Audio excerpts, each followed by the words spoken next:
नमस्कार दोस्तों, हमारी आज की इस कहानी का नाम है थप्पड़। रमन बार बार दरवाजे की तरफ देख रहा था। 2-3 बार तो बाहर होकर भी आ गया, लेकिन अभी तक मंजरी का कोई पता नहीं था। 2-3 बार फोन उठाकर फोन भी ट्राई किया, पर मंजरी ने फोन तक नहीं उठाया। 1-2 बार बड़ी उम्मीद के साथ रसोई में काम करती हुई अपनी पत्नी साक्षी की तरफ देखा, पर साक्षी ध्यान नहीं दिया। गुस्से में बहुत आ रहा था पर उस पे पर वो कुछ कर भी नहीं सकता था, क्योंकि साक्षी दबा देना सीख चुकी थी।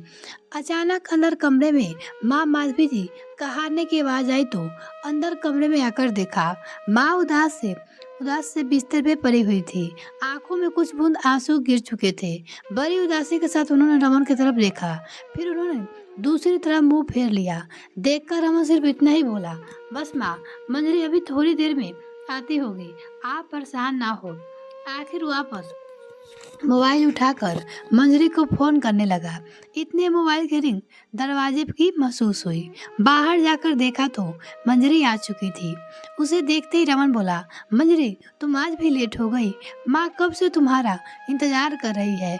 भैया जी क्या बताए, कितनी भी कोशिश कर ले पर ट्रैफिक के कारण लेट हो ही जाती हूँ।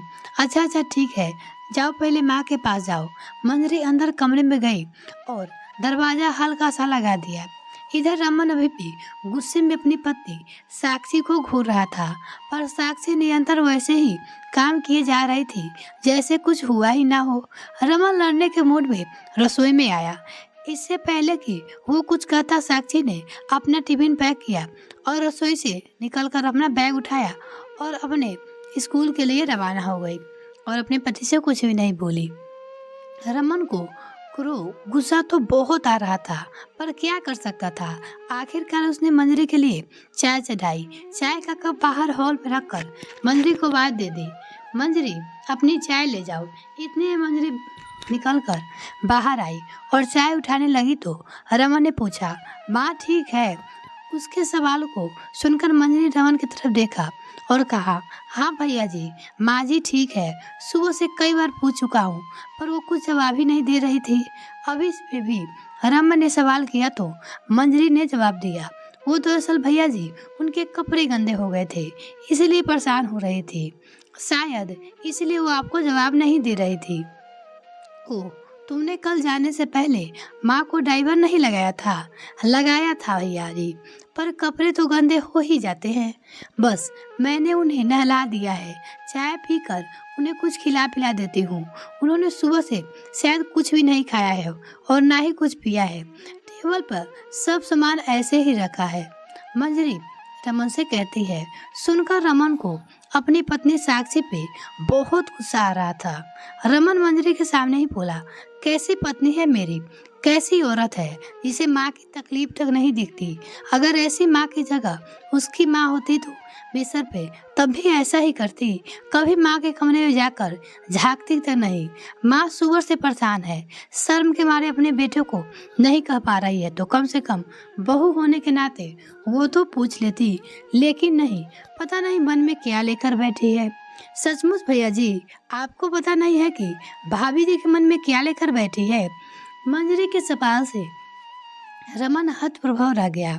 बस इतना ही कहा, तुम माँ का ख्याल रखो।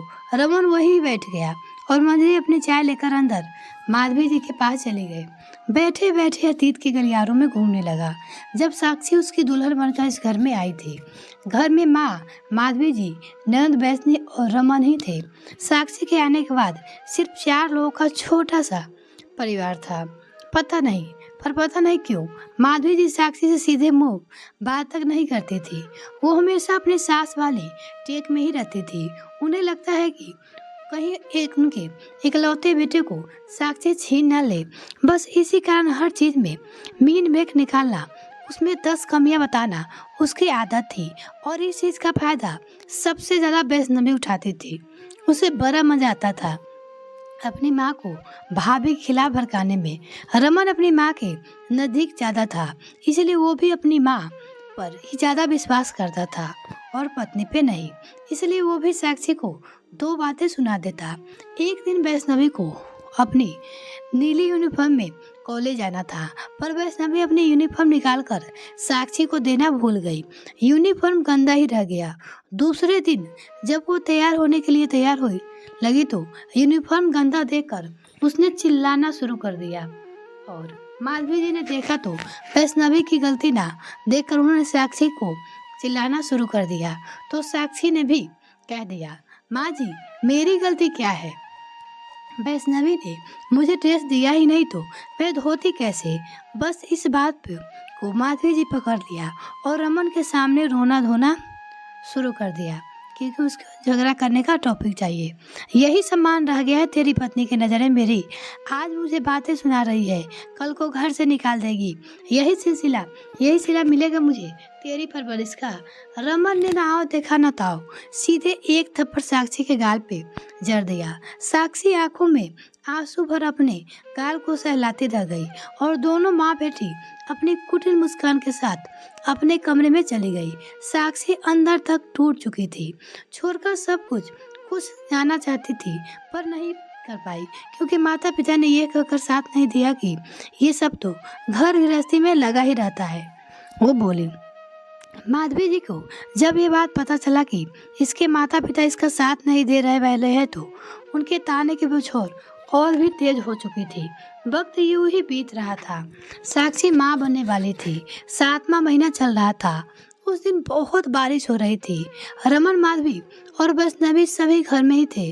माधवी जी ने साक्षी को कॉफी बनाकर लाने को कहा।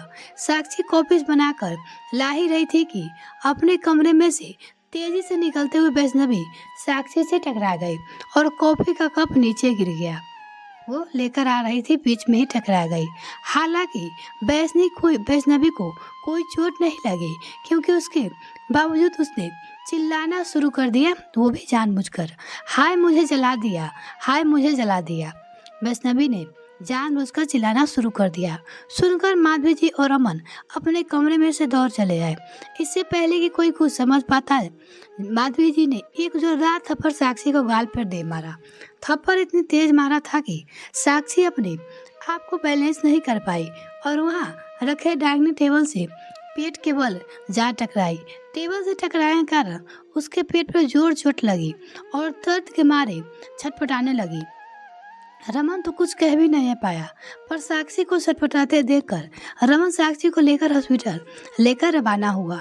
वहां पहुंचा तो पता चला कि साक्षी का मिसकैरेज हो गया है।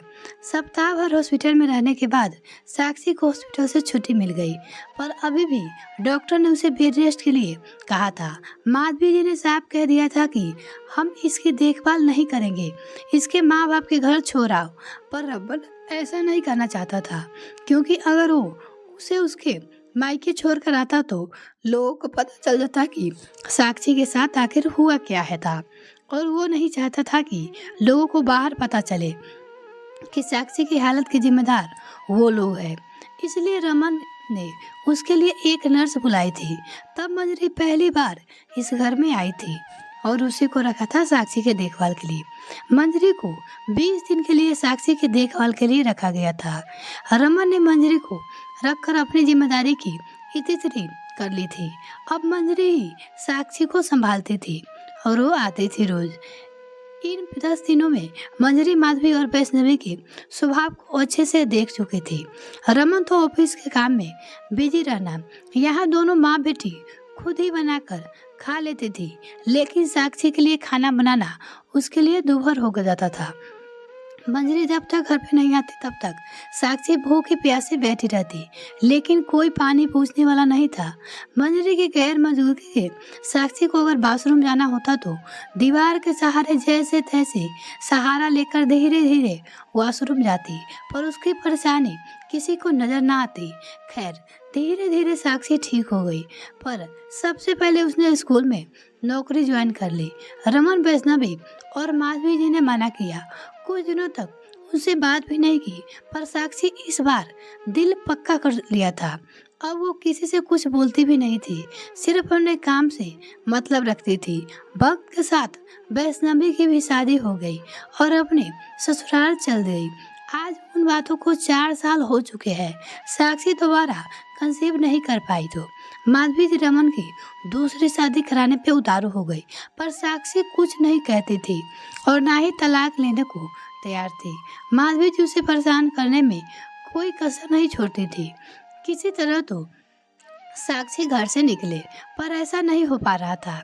इसलिए एक दिन माधवी जी गुस्से गुस्से में अपनी बहन के घर रवाना हुई तो रास्ते में एक्सीडेंट हो गया और आज वो बिस्तर पे पड़ी है।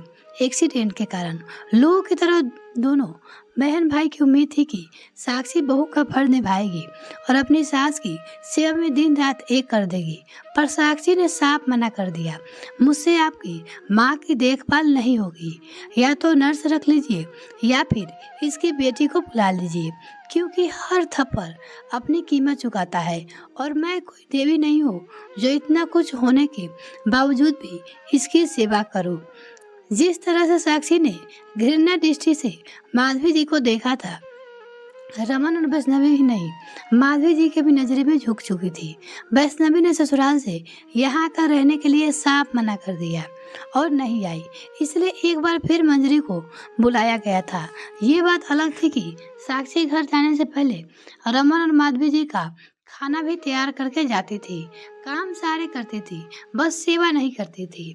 और आज किसी में हिम्मत नहीं थी कि वो साक्षी को कह दे कि तुम माँ की सेवा तो कर लो, कोई नहीं कहता था। यह कहानी आपको कैसी लगी कमेंट सेक्शन में लिखना ना भूले। वीडियो को देखने के लिए बहुत बहुत धन्यवाद। अभी तक चैनल को सब्सक्राइब नहीं किया तो प्लीज़ चैनल को सब्सक्राइब कीजिए, साथ ही बेल आइकन प्रेस करें ताकि मेरे और वीडियो का नोटिफिकेशन सबसे पहले आपको मिल सके।